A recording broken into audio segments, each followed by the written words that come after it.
ঘন মেঘে আঁধার হলো দেখে ডাকতেছিল শ্যামল দুটি গাই।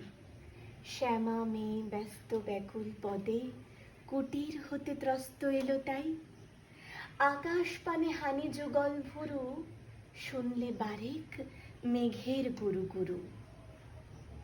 কালো, তা সে যতই কালো হোক, দেখেছি তার কালো হরিণ চোখ।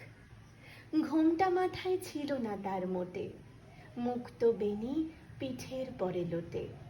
কালো, তা সে যতই কালো হোক, দেখেছি তার কালো হরিণ চোখ। কৃষ্ণকলি আমি তারেই বলি, কালো তারে বলে গাঁয়ের লোক। মেঘলা দিনে দেখেছিলেম মাঠে, কালো মেয়ের কালো হরিণ চোখ।